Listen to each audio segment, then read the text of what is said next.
All right, so episode 2 of the Fuzz Club. Today we're talking about Firebreather's album, Dwell in the Fog.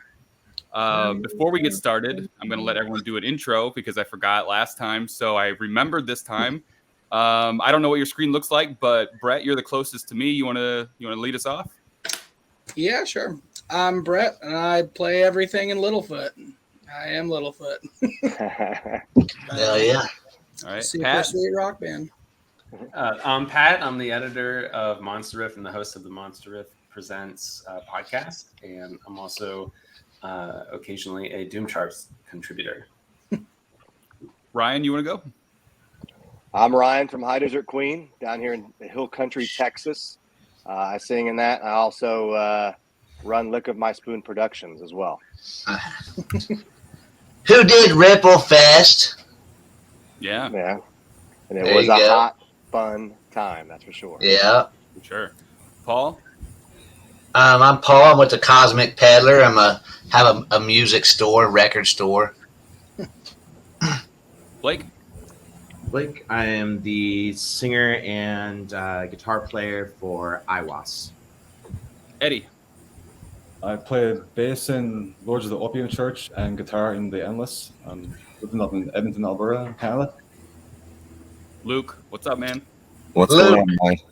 Hey guys, I'm Luke. I'm Ryan's bad decision maker. So We all have Last one. Last time you're in the garage, man. Now you're on a farm. I don't know where you I got a laptop instead of my phone. He's doing better this time. Hell yeah.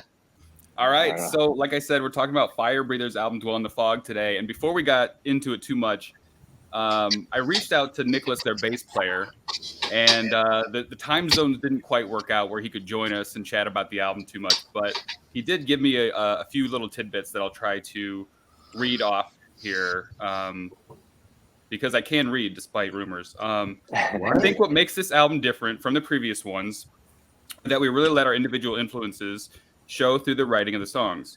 There were no specific idea on what each of us should play except for do what had to be done to serve the song, keeping true to the groove, never hesitate to go dark and heavy. I remember listening a lot to the old Motown tunes during the months of writing. I guess that made me write bass lines in a certain way. Matthias are far into ZZ Top, and Axel is an excellent punk hardcore drummer and also way into black and death metal. So if you listen really closely to the album, you can hear all these different genres mashed into Dwell in the Fog. The goal with that album was to make the best of it, considering COVID and all that followed. Making an album that you didn't know when to be able to tour on was extremely tricky. So the plan was to make an album that we felt really, really proud of and to be able to keep the attention going, even though we couldn't tour until later. So now a couple of tours later, we feel that we reached that goal. Couldn't be more satisfied with the outcome. Both fans, bands, and labels have been very good to us and been showing support. So that was from Nicholas, their bass player. Just gave a little bit of insight on the album. So let's dive in. What's everybody think? Dude, I thought it was a mind blower, man. The whole thing from start to finish, very, very solid.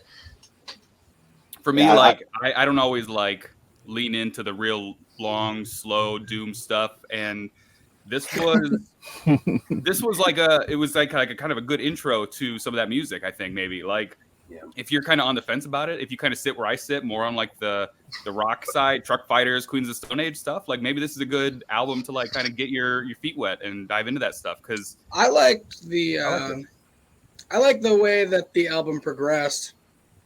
Once you started getting through like the first 3 tracks, like the guitars got a little tighter and like the riffs got a little more intricate. yeah, I do wish the vocals were more present though. If I'm being Yeah. honest. Yeah, this could be like a kind of gateway into that doom metal there for you, Ryan. But I think so. I- yeah, I think you're right, though, Brett. From the get-go, the first song's like a kick in the face. You know, it's Yeah. like it's a high. It's funny. I'm interested to hear their influences that he just mentioned because I was kind of in my head describing this as like High on Fire with groove. Yeah. to that- me, it was like Amon Amarth met High on Fire. Yeah, Like And they're hearing like, that there's ZZ like a Viking horde about to go into battle, but they got like a little baked first. And Yeah, or maybe or took a Quaalude or something, right? Played a little bit, they're gonna play High on Fire fast on playlists or something, you know. Yeah, Exactly. my introduction to Firebreather was actually from a friend who described them as the Swedish High on Fire. Yeah.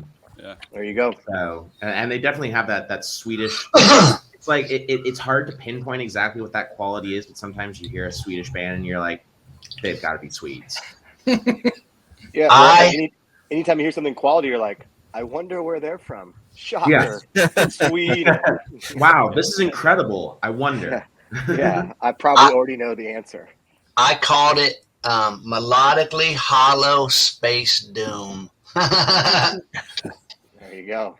I like there was a great little write-up on their Bandcamp page for this album, and the one line I liked was their entire sound flows like thick, viscous lava. And like now, like hearing some of their influences, this is like, and I mean this in the best way possible, like this is like the smooth jazz of like doom. Like it's really easy to get into. I think it brings in a lot of those really great like stoner qualities too. So I think this is like a really accessible album in a lot of great ways. And there's only one song that was over 7 minutes, so I feel like it's very accessible. It's not something you have to like be super in on the doom stuff. Yeah, that's not your typical doom. For sure. Everything. Very digestible. When I saw it was 6 tracks, I was like, oh, here we go. They're all 10 minutes each. But no, it wasn't. Yeah, that's what I thought too. Yeah, it's pretty big album. There's very, very menacing sound to it, and the vocals are really abrasive in your face too. Menacing, I like that. Yeah, it starts off with Kiss of Your Blade. That was kind of the first intro that I had to the band anyway. I think maybe even before the album came out. And that's kind of felt like the single to me. That's what the one I put on the playlist. That's the first song on the album. Does anyone have any specific thoughts on that song specifically? That one drew me in right away. That's why I wanted to do this album. I had not listened to anything else from them, but I figured if it was anywhere close to that one, I'd be hooked, and it pretty much rang true. I agree, man. As soon as I started on the first song, dude, I couldn't turn the album off, man. It was good. Yeah, it's like Stadium Doom. Yeah.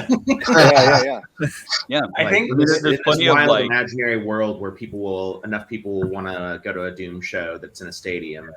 Yeah, we're all dreaming, brother. Decent candidate. We're all dreaming. I think one day.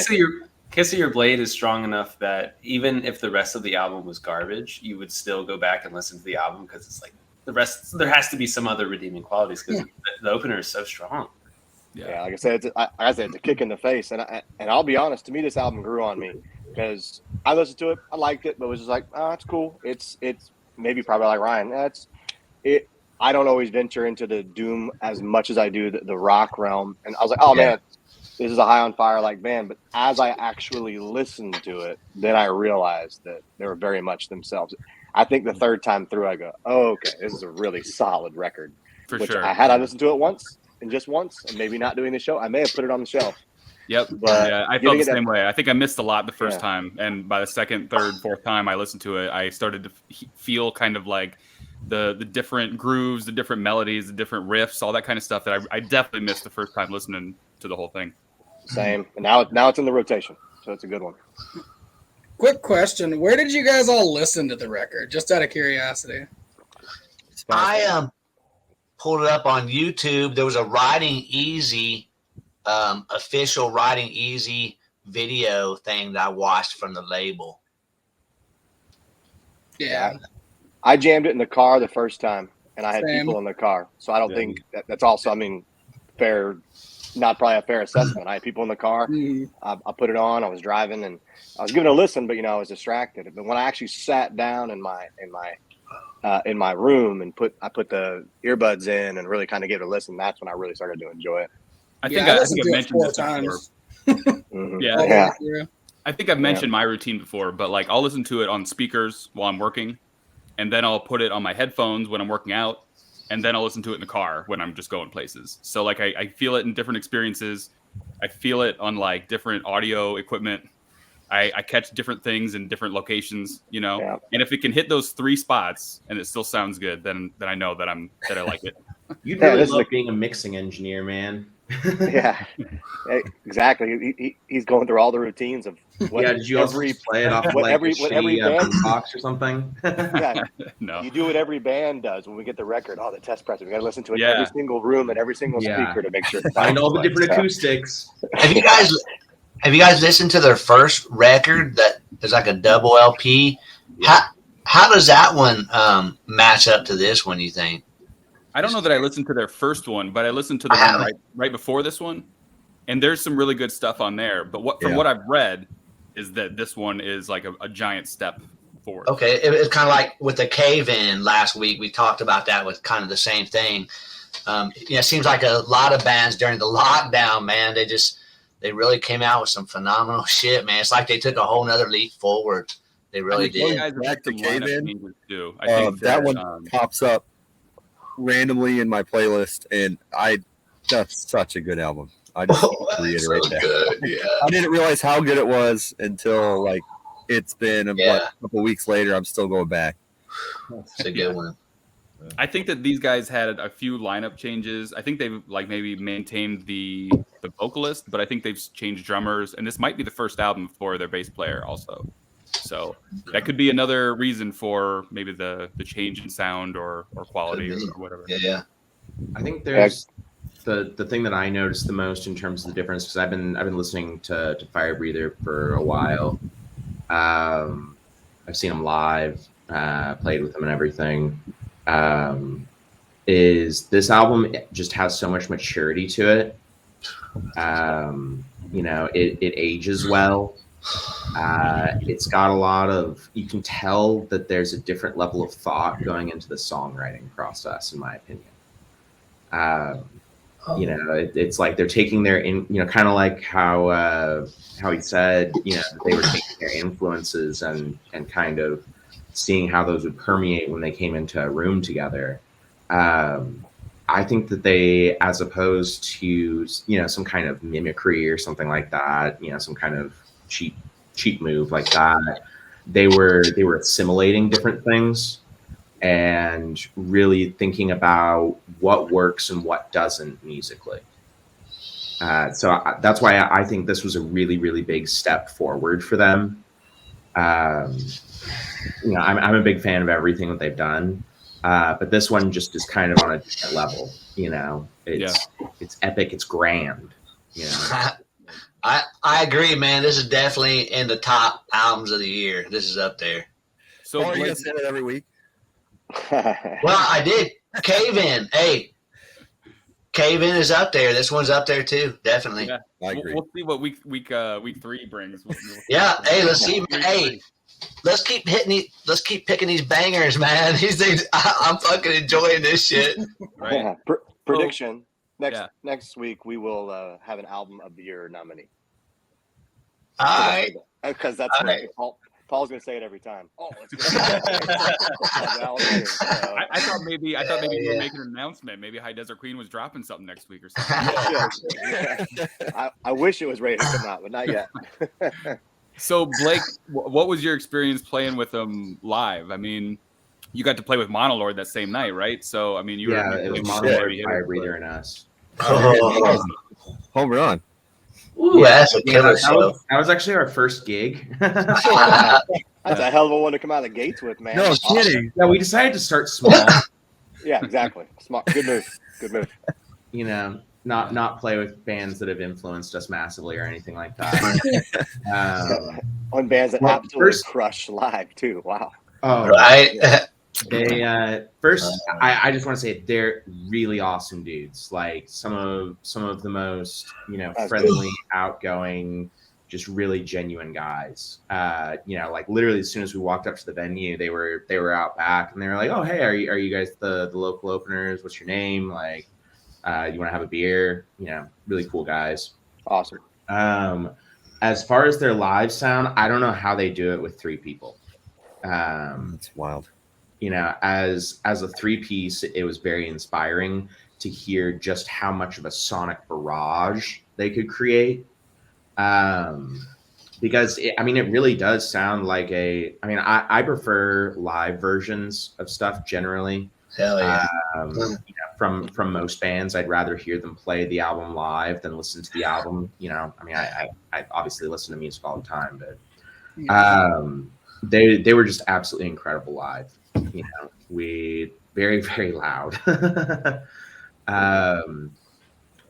Bludgeoning, well thought out, and almost anthemic, and they really know how to work a crowd. They have that anthemic quality to them. I mean, that's kind of why I thought Amon Amarth meets High on Fire, because they have this like chanty way of like singing where you want to like sing it with them, and it's almost catchy, but in this like really heavy, evil Viking horde kind of way. And I mean, being in a concert setting or something. I mean, I have no idea what they're saying, but I'm going to repeat it over and over and over. Yeah, but like, they're yelling at me, but they're not angry. But I like it. Yeah, exactly. This was my introduction to Firebreather. I'd actually seen them live before they came through town on the Monologue run, and that was my introduction actually. But I was listening to this record. It was the first time I've actually listened to a record of theirs. So I went back to listen to the record just before this one, just to kind of see. I didn't say just to see if I noticed any kind of growth, and I think it's drastically different than what I just considering this is what I'd heard first. I thought it was drastically different than the other one. So they've, as Blake put it, I think they've made a huge jump forward sonically for sure. And that could be production. I don't know, but I think music, everything. The record was really, it might really well also done. be their first album on Writing Easy. So I wonder like what a little bit of money. Yeah, I wonder what all those different changes really went into like recording this album. Like they have some lineup changes. They have a new record label. There's obviously a little bit more like backing this album than previously. I wonder what all went into it and what kind of influence it had on how this record sounds. And I'd be curious. Yeah, well, Easy much Rider is huge. I'd be curious to know if they had this album done and then pitched it to Easy Rider. I'd be curious just because during COVID, that's what a lot of bands were doing. Sure, yeah. So it's the way you got to do it. We didn't really go through like favorite all the tracks, I guess, on Cave In because there were so many of them. But since there's only 6 on this album, does anyone have any specific thoughts about specific songs? Like a favorite? I know like Dwell in the Fog is the second track. I wrote down that there was like that kind of nice intro that turns into this really gnarly riff. But does anyone have any thoughts on like specific tracks? Yeah, Dwell in the Fog was my self-titled. Dwell in the Fog was my favorite track because of that. I'm a sucker for dynamics. Whereas Kiss the Relay was like smash you in the face the whole freaking time. I liked Dwell in the Fog because I love dynamics, and it showed me they could do it. After hearing the first song, I was like, all right, next song, here we go again. I'm about to get barotted. And all of a sudden, it opens with this pretty melodic riff. I was like, oh, okay, that was nice. And so I thought it really showed a lot of, I don't know if you call it maturity because I don't know them that well, but just music ability and the way they took it down some. I actually have a weird one for favorite track, probably. I'm guessing Pat, because he knows my musical taste, will not be surprised. But Spirit. I was going to say the last one, Spirit's Flown. That's the 11th. Yeah. I was going to say that one too, man. Shocker, the Doom guys like the long one. Shocker. Spirit's Flown, man. Creed, I agree that the first 2 are the best, but my third favorite would be Spirit's Flown. Yeah, they have a really nice way on that one of combining like these like kind of almost like furious riffs with like this like almost desperate vocal in it, where like you have kind of this like push and pull of like the 2 things happening at once. So I like that one a lot actually too. I thought that one was different. I really like the opening riff for Sorrow. It's pretty cool. Like that storm feel to it. It does. That's a great riff. It does. And Weather the Storm was a favorite. Oh, that's a good point, man. I really, really liked the riffs, and I really liked the points where they broke off on some solo. It sounded like they were doing some solos, and I liked all that on there too, which to me showed a lot of maturity in the way that the music was written. It was very good. Yeah, on a musical level, I thought it was a really fascinating decision just in terms of their style. of how they'll go back and forth between these just really bludgeoning power chords. I love that too. Yeah, into just these I always like melodic riffs that just rip their way through your ears. Frail does that really good too, man. I like that band. They do that well. Cave-In kind of did that just a little bit, but not like these guys do, man. These guys just come out fucking like a fucking jackhammer, dude. You're sitting there just listening, and next thing you know, boom! You're like, God damn! It's like a jackhammer, dude. That shit's fucking bad. Well, like where Cave-In did it with different vocal styles between like a clean singing and like screaming. This band kind of does it just with the music in general. Like the vocalist kind of has this one way of singing, but they do a lot with just the riffs and the bass and the drums, and they kind of create that same feeling, but with like not the vocals, you know? Yeah, like the opening track, the drums like beat you to death, and then it just opens up and the production on this album is incredible. I was hooked. There's just points, man, on the album, you know, like I said, where you're sitting there and you're listening and you're into it, and then just all of a sudden, bam, and they just fucking come heavy as hell. Whew. I loved it. Some of my favorite moments in this album are actually the rests. Like I like on Creed around 2:30. There's this awesome rest where they kind of let the guitar like ring out, but like there's no more music, and then like, it just comes back in, and you just get pummeled again. It's great. Yeah. I was curious what you guys thought of. So, in terms of the production, like I was bringing up, it's a really, really polished sound. It's very clean. It's very, I would almost say, like it's a very dark album, but it sounds very bright. Mm-hmm. Did you guys find that kind of jarring for the genre? Because Doom, I mean, we don't really do great production all the time. I agree. I totally agree with what you said. Sometimes that's by design, right? The Doom doesn't want to. It shouldn't sound too polished. Yeah, sometimes that could be a bad thing. Yeah. But I thought it went for a raw vibe. Yeah, I think this sound is big. The production, right, was phenomenal on this record, and I thought the big, booming, polished sound fits what this record sounds like. You know, I haven't followed Firebreather for a long time, but like I wouldn't want to hear some bands sound this polished and clean, but I was definitely happy to hear this record sound that way because of how big it is, how big the riffs are. And it's a wall of guitars just like pummeling you and hitting, and that's freaking hard to do, which is why a lot of Doom records sound like shit because everyone's like, man, I want to more guitar. Like, no, everything has to have its place unless there's a guy who really knows what he's doing. Yeah. I was actually just about to say that because when I listened to it, I was like, man, I wish that the drums were pushed up a little bit in the mix, and I wish the vocals were a little bit more clear. And, you know, like if I mixed it, I probably would have thinned the guitars out a little bit and brought the drums up. That way they're just punching through more clear. And then I was like, oh, yeah, but it's a Doom record. What am I even fucking saying? Of course it's going to be a wall of guitars. It has to be.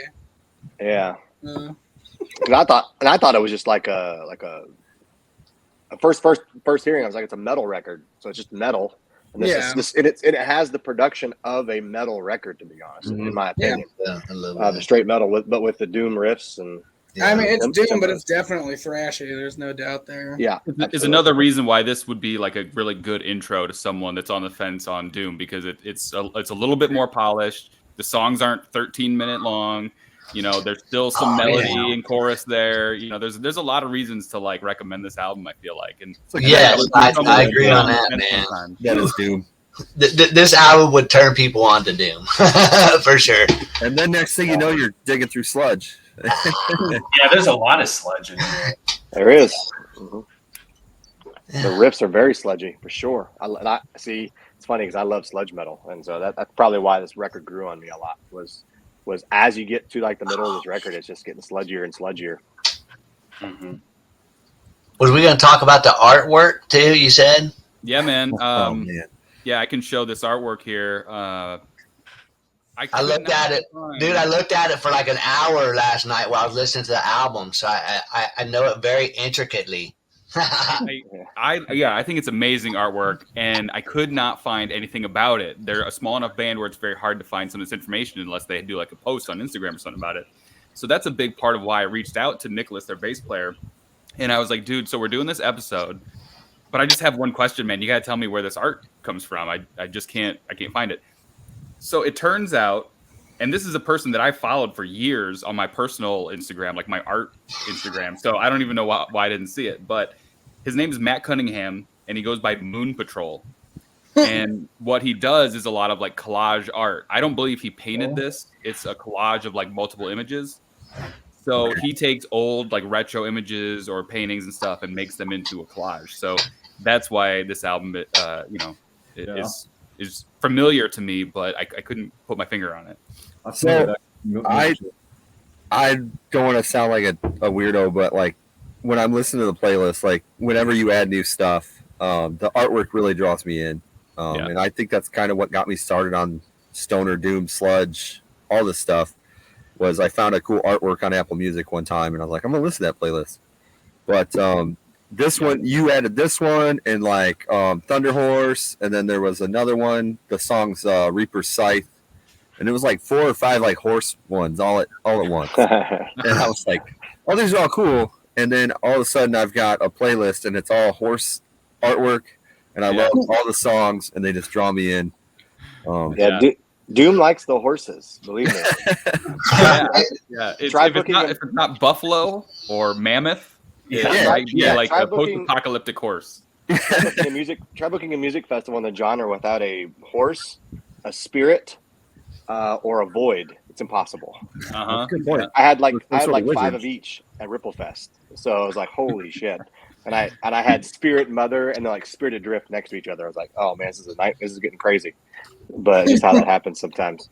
And Thunder Horse and Mother Iron Horse on the same day. So I always get those two confused. Thunder Horse had some amazing artwork on their album recently. Yeah, they use the same guy. And I bought the T-shirt because I was just like, this is just so awesome. I got to get a T-shirt. If I wanted to be a real dick, I'd really push to listen to that album next. But I'm gonna let somebody else pick the next one.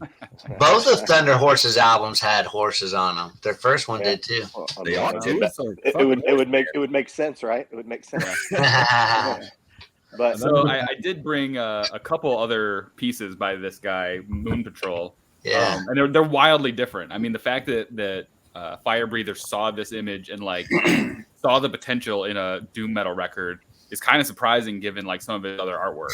It looks like a kid's like from the 50s book of it's like a B movie, dude. This is total B movie art. Electricity will kill you, and it will hurt the whole time.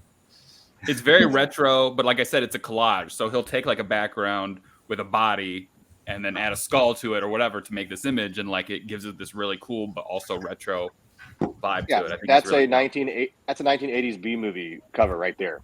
Guaranteed. That's something straight out of like Back to the Future. That's awesome. Dude, that's rad. He's in a spacesuit and he's got Indian arrows in him. This reminds me of like Astro Queen, like something like he's like a side quest or something from that album. Astro Queen should definitely reach out to Moon Patrol and get him to do some artwork for their next album. I'm just saying. Yeah. Oh, that's rad. Yeah. Oh, that's cool. Yeah. And he does a lot of stuff like this. That's like that's right out of a movie poster, Dude, that's 100%. That's Lake Placid. Yeah. Or the Twilight Zone. Right. Yeah. So I mean, everyone go check out Moon Patrol on Instagram. He's got like thousands of those images, and I just picked like 4. So I can't believe they were all real and not even a little bit fuzzed. Yeah, I was waiting for him to go. Gotcha. Yeah, I was like, "Where's the dick?" Some guy with his pants down. That would have been. Come on, Ryan. The last one I was looking for the neck. I was like, he's in there somewhere. But there's been no hemorrhoid or dick jokes. We're keeping it classy today on Buzz. Okay, cool. There's still time. I think I've only made one hemorrhoid joke. All right, for the record. If you've done one, that's all you do. I just hope the hungover on your couch isn't the next Slightly Fuzzed album cover. So. What'd you say? I said I hope me passed out on your couch hungover isn't the next Slightly Fuzzed album cover. I hope you didn't take any pictures, you fucker. No. With your belly hanging out, all drunk. Oh yeah, dude. That's all out. They'll just cut out your body and give you 2 heads and put you in space. Boom. Yeah, it was pretty sad. Ryan, can we go back to that horse, the cover for this album though? Because like it is really interesting. Like, do we think those horses are being like attacked from the inside by an octopus, or do they just have? I feel like they are the octopus. Yeah, the Like first it's all time I the looked same at it, I creature? didn't even realize that there was like these tentacles coming from it. So now looking at Like it later, I'm 80s not vibe. really sure. Shit. I think they're coming out the body. Yeah, I'm thinking it's the same creature. Yeah. Yeah, I think so for sure. It was like some Greek mythical thing, you know? Yeah, I mean, if you're gonna have a reminded me space of, like, horse, it better have tentacles. it's like if you go to an old bookstore and find like a book from the 50s for kids for Greek mythology. Yeah, Like one of totally. those Edith Hamilton or like Yeah. Greek mythology or something like that. Yeah. Yeah. Hey, It's by the cool. way, we do have Randy here now from Aawks. So thanks for joining us. I'm just here for the dick jokes. You just missed a couple. You just missed a few. We talked about hemorrhoids and dick jokes. I caught a little of that. That's very nice. I put on my unicorn horn so that I can represent that horse nicely. You know? Nice. So right now we're just talking about the artwork. I don't know if you've seen this artwork before or not, but this is the cover of their Dwell in the Fog album. I have it. All right, well then, first take. What you got? It's a wonderful piece of artwork because I have a little bit of affliction for horses and darkness and a little bit something mystical. So that's a perfect mix for me there. And yeah, I have a beautiful drunken memory of Firebreather, so it's near and dear to my heart. Let's get into that a little bit. Now we're getting somewhere. Yeah. So, so back in March was our first like entrance back into the US after COVID, and we were so super excited to be going to see Monolord with Firebreather and Iron Mountain opening. So once we got her going, we I was enjoying some seltzers, some White Claws, and I got a little White Claw You got clawed trashed. up. And I really enjoyed their set. It was absolutely fantastic watching the wave of headbanging that was happening. Everybody just seemed in unison. It was super cool. However, by the end of the night, when I was at my fill of seltzers, I went to the merch table and they have some really sweet merch. I love their color combos and stuff and their artwork. So I was trying to get one. And I looked up and realized it was one of the members of Firebreather. If my drunken brain reminds me, it was the drummer.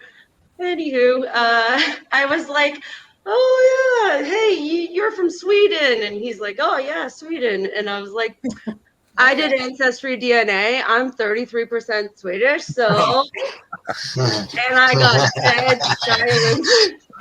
And he went, oh, and I was like, oh my god, I'm an absolute idiot. And then I was like, yeah, girl, woo. And I twirled away, and then I ended up giving away my Aawks shirt that night to some random chick in the crowd. So that's my story. You did a good deed, but yeah, that's the awkward. Cool, Yeah. right? Like doing the Swedish. You're trying to tell them like something about your ancestry, and you just So Yeah. you put the Yeah. in awkward, I guess. There you I go. fully awkwarded the Oxford. hell out of that moment, and I felt really bad for him when I was looking at him and watching him. Just, how do you respond to that stupidity? And I was like, yeah, you like me in the end, but right now. And I'm wearing my Hey. Earl of Hell shirt that you gave me. Oh, nice. And you can see it fits perfectly. Randy was our contest winner, so she got Yeah. an Earl of Hell t-shirt. Nice. So, Hey, not to put you on the spot, but do you have any thoughts on the album itself? You've shared your thoughts on the artwork and going to a show with them. Do you have any thoughts on the album? Man, it's just I kind of like it for driving from work because work's a little bit hectic lately, and from work's a perfect place for Firebreather, especially with his vocals and stuff. Yeah. It's a good feel for driving and venting, and letting it out. It's a good rockin' album. Is there anything else that we want to share about this album? I'm curious what you guys think they'll do next. I hope more of the same. I really hope they breathe fire. More horses. More horses. Yeah. I want a These are three-headed voices horse. are the operative word of the podcast. Yeah. I mean, I think we said it last time that we usually enjoy bands getting heavier, and maybe wouldn't recommend it going the opposite direction. Yeah, But I I think that they found kind of their sweet spot. I mean, I think that they found their sound on this album, and would love to see it continue. And I don't know. Go ahead. I agree. I think they're going to strip it down. I think that this was like such a sonic leap, and like Dwell in the Fog is so strong that I don't think they're going to try to like copy it again. I think they might take some of that polish off on the next record just to dirty it up a little bit so that they can still have that really tight songwriting but get heavier. And I think keep the edge. Yeah, like a little bit more edge, a little more bite. I think that's the next progression there. Something I do think that would be awesome with their sound is if they included a choir in one of the songs. Mm-hmm. A nice big reverby hall choir. Organ. Yeah. I think that would be pretty fun. Some organ. Yeah, some cool organ would be badass. Who doesn't Like love organs? Sticks? Yeah, like Sticks. So like Hammond, the old Hammond organ man, put out that shit in there. And some Jethro Tull flute, right? That's what Not that. Focus, But some fucking good heavy organ, dark organ. They're definitely like an epic band. They definitely like do violin or something. I mean, they could make like this orchestra sound. They could definitely add that pretty. Yeah, they could, man. They really could. If Monolord can pull off violin, I think Firebreather can too. Yeah. Monolord took another pretty big leap on their latest album too. I mean, you never know which direction they might go. That big electric cello, man, I think it's bad as fuck. Yeah. I think it'd be cool to hear the vocals a little bit clean take on them, just in some parts. I agree. Yeah. Because the vocals are kind of the same all the way through the album a little bit, but And I wonder I agree if with that. there's some cool melodic parts on this record, like we talked about, but it's musically melodic. And maybe I'd be curious to hear maybe some vocals on some of that stuff. Maybe if they write a part that has that, it could be, or the choir, as Brett put out. The choir, during that part, that'd be cool. Even if the Yeah, I vocal agree. isn't to it or doesn't want to, you can get a spot. It's somebody that I agree.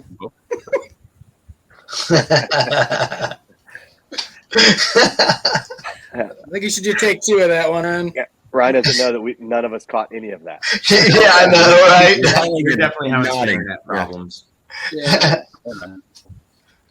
How can the guy who's in charge of all of this have the internet problems and all of it? Yeah, I'm pretty sure rule number 1 was like good internet. Let's go. Yeah.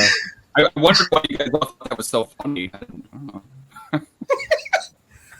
What the fuck? Yeah. You're just that funny, man. All Hey. today, man. It was probably a good dick joke and we missed it. That's exactly what it was. I'm not going to say it again, but let's all just agree that it was really funny. Yeah, I'm sure. Didn't we say the last time that you was going to come up with some games at the end of the show? I didn't do any games for this Where's one. the game? Do some games. Yeah. Some games like the record picture games you do. Yeah. Yeah, like nutsack or tumor. Something. Oh, I got you, dude. Let's rock, paper, scissors. Nutsack or tumor. I mean, Man, we do some crazy shit. What I is don't know it? how to make that related to Firebreather in any way. It could be its own separate podcast. Doesn't I matter. guarantee at least one of those heads of horses has a nutsack somewhere. There you go. Yeah. And now we know what the next Slightly Fuzzed record cover will be. Yeah, Yeah, we have they're not how tentacles, they're huge that testicles. Dong is. Yeah. Testicles instead of tentacles. That'll work fine. Right? There's another game. Testicle or tentacle. Testicle or tentacle. I like the tumor sack. See, these are all games. These are all games that doom. We're gonna have to coin this. We gotta find a way. Doom. Oh. Games that doom. Yeah. There you go. Games at Doom. Hell yeah. Testicle or tentacle. Yeah. I was trying to get out of doing so much work for these things, not make myself do more of it. Yeah. So see, we're just good at ideas. You gotta implement it all. Yeah. If you want crude, shitty drawings, I'm your man. Yeah. Exactly. Yeah, Luke, you can draw them for the next one. All right. Yeah, my game. Just send me a napkin and a pen. We're good. Yeah. We're going to talk about So what are we going to do next? The album. Before we adjourn here, one thing we didn't do last time on Cave In was give it like any sort of rating, and I think that we might all agree that it was like a 9 or a 10. It seemed like it was pretty. I don't know. It seemed like it was in consensus that we all really thought it was good. One of the albums of the year, and I don't want to start comparing albums to other albums that we've talked about, because they're all pretty wildly different, and I wouldn't compare Firebreather to Cave In any sort of way. But if you had to give this album a rating, maybe 1 through 10, does anyone have any idea what they might give it? I'd give it a 9. I was just going to say 9. Maybe an 8. I'll say 8. Yeah, I'd say 8. 8 testicles out of 10. 8 testicles. Got it. Yeah. I'd give it a high, like the highest rating possible, because I really do love this album, except for the production is just, for my personal taste, a little polished. Oh, it was too polished. Yeah. I think that it's important for especially a genre like Doom to realize that eventually we're going to have to give up some of our like DIY roots, and embrace some polish. But I think there's a part of me that's just always going to fight that a little bit. Do we think that they're still considering them? Because I feel like this is a very more metal on the metal side record. But I mean, are we still thinking that they're still like considering themselves a doom band? We think. I agree with you because I feel like it was super metal. It gets sludgy and stuff, but I was like, that's why I said I would like if I mixed it, I would throw a little high pass on the guitars and bring the drums up, just because it felt super thrashy to me. Metal with doom and sludge elements. It's metal with doom and sludge elements. It's doom metal. Yeah. But yeah, a couple of those songs, especially the ones that just like really kick in and just, I felt like I didn't even feel like I was listening to doom. There's like doom rock and then there's like doom metal. There's some more doom and then there's guys that just sound like Black Sabbath. Yeah. Yeah, those are like, doom. Yeah. Like everybody. Yeah. But that first track to me, they're the best. Yeah, exactly. And who's to fault them? But the first track, I was with no way I had any idea that thought that was going to be a doom record. Yeah, if I had just been listening to Ryan's playlist, I didn't either. Definitely just thought it was a metal band. Mm-hmm. Yeah. So that's what's interesting to me is if I were to judge this as a doom record or a metal record, right? Like I think it's as a metal record, it's a solid 9. I think that's a great record. But a doom record, it's a 5. I'm gonna go doom record. I'm gonna be like, it's way too polished.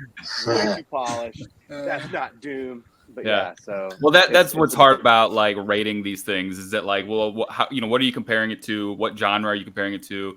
And the 40,000 subgenres for your own personal taste, like maybe just for your own personal taste, where would you rate it? Because that's really kind of the only way we're gonna be able to do this. Because all of us are coming from different opinions and backgrounds of what we like, but we're also talking about very different albums and different genres. So maybe not comparing it to anyone else in the genre or any other music, what in your personal taste, where would you put it? And like for me, I thought it was great as far as what it was, but I would say like maybe a 7.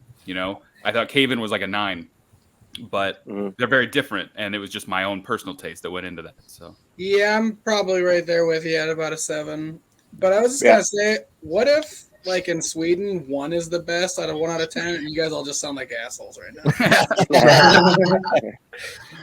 Because we are number 1. That's what I'll give you a 9. Fuck that guy. Record reviews you. Yeah. I go back between an 8 and a 9. As like a stoner fan first, this is like a great record because it's so polished and it has so many great stoner tones. I would just like, for my personal taste, I would love a little bit more melody and even just variety and like the vocal approach. And maybe harmony too. Let's have some good harmonies in there. That's Especially when the exactly what I- choruses open up super big. Like, why not slap a big ass harmony right underneath? Because they're kind of catchy. Like, this is a band that has big choruses, and you don't see that all the time. And and I love a big chorus. I love it. And man, if they could have done it vocally, sonically too on the chorus, that would have been something cool. Then again, they are only 3 guys, and they were probably like, "We're not doing that live, so fuck that." Yeah, Yeah. Like we've done plenty. Fine line. Not anything I ever think about. Yeah. Yeah, When I'm sitting at my computer every day. Yeah. Sorry, my But, pussy's yeah. out and goes. Oh man, censored. Oh, another podcast game, Cats or Kids. Cats or kids. We almost had a Days. guest today, so Yeah. But yeah, personal right. taste for me. I'm with you, Ryan. Personal taste, 7 or 8. Metal record, it's a 9. I think. Like if it's just if I'm doing that, but for me, it's pretty damn strong. Yeah, I thought it was great, so I don't want to be insulting by the 7. I think it was great, but you know, it's just not You're such exactly a what dick. I know. fucking dick. What does Eddy think? We haven't heard out of Eddy in a while. I give it Right? Or Luke. Eddie or Luke. Eddie What's said the 8. number? Eddie 8. said 8. I'm trying to not grace everybody with my opinion all the time. No, Luke dude, heard I his love voice it. on a podcast for the first time last time, so he's nervous. Oh yeah, we talked about that this weekend. I was like, "How do you deal with that?" He's like, "I don't listen." Yeah, it's very key. Never listen. Yeah, I'm like, "Do I seriously have a lisp? I don't fucking know. Was that my phone or the computer?" No, you need a Totally de-esser, my friend. All right, so I think that's about it. I think that we've said it all for Firebreather, Dwell in the Fog. Any final thoughts? No, I'm excited to dive into whatever we do next. Yeah, I was just gonna bring So that up fun. too. Before we get into what we're doing next, because I don't know that everyone listening wants to hear all of that. Does anyone want to plug anything? You want to go back around and plug anything that you're up to, or dates, or albums, or anything? Brett, you want to take it away? Well, I got an album coming out in the near future, but a one-man production's quite a lot of work. But I'm almost there. Mm-hmm. I can only imagine. I'm looking forward to it, man. It's gonna be awesome. Yeah, I'm just doing vocals, and then I got sick, and I was like, "Son of a bitch." Yeah, yeah, it sucks. Pat? You know, there's always new stuff at Monster Riff. I'll be sometime soon appearing on the Happy Singer podcast with Christy Bissell. She's my vocal coach, and we're going to talk about community and like music. And we'll talk a little bit about Monster Riff. And I think one thing that's so cool about the metal community is like shit like this, where it's just like a bunch of people you don't know comes together. We bond over some music, hang out, and have a few beers. So anyway, that's it. That's all for me. Cool. Yeah, Pat, that's like the biggest thing. I think like I'm putting some more shows together with Lick of My Spoon because that's like the number one reason why I like booking is like what just having Ripple Fest recently is the amount of family that gets together in the scene is just overwhelming every time. Like my family just grows and grows and grows. So we'll be announcing more shows. Hydras or Queens, either we're going on the road. We're gonna probably announce here pretty soon. We have 2 options. We're hoping for the first option, Sasquatch. We're supposed to try to go to Europe with them this fall, but we're all waiting to hear if it's going to happen or not. But if not, we're going west with Fatso Jetson, which will be cool. So one or the other. We're in good shape right now with that because I got 2 legends like we get to pick from. Is pretty cool. That's awesome, man. Oh, yeah. Paul? I started a mobile music store. I've been kind of waiting to do that for a while. And I've been getting out, and I want to start doing big music festivals, and I'm doing places all over, Texas right now. Almost every weekend, I'm setting up, records and stuff at places with all these bands' music I'm trying to push, and I got 2 records coming out. Hopefully, man, one's been waiting for a while. And then I'm working on another one now. Hopefully that I'll release two new records by the end of the year with the Cosmic Peddler. Killer, man. Dude, they'll be killers. Blake? Heading to Psycho in about an hour. After that, taking kind of a mini vacation before we hit the ground running on polishing up stuff for the second album and recording it. We've got a couple of local shows in October for the Masara album release party and for opening for Elder Baloo. And then we have some big plans for 2023 that will be announced hopefully soonish. Awesome. Eddy. There's not a show coming up with Lords of the Opium Church, September 17th at the Avery with Gone Cosmic. That's our second album release event, and we're playing with them. And there's both albums still getting worked on for both bands right now. Sweet. Cool. Luke, anything? So I got shit. I'm just a guy. I just go to work. And then, Yeah. When are you getting drunk next? When are you getting drunk next, Luke? We all want to know. tomorrow, There you 2:30, I will start doing this, and Got things you got to look forward to, man. That's awesome. no, for sure. No, I got a kid coming on 9/14, so I'll Yeah. be number 2, and then I'll probably be indisposed for a little while, but So like and subscribe. I'll Got a still kid be coming. in the scene, I guess. I didn't realize that's in the scene, but Yeah, very much. I guess I am. Now. Mhm. Randy? The only addition has been September 4th in Toronto at the Velvet Underground opening for Earthland. So that's really exciting. Oh, that'll be killer. We're that'll really be- excited for that. Awesome. That'll be awesome. All right. Love that band. So let's wrap this thing up, and we'll start talking about episode 3. All right. all right, love you guys. Good to see everybody. Awesome. Later. Awesome. Good to see you, family.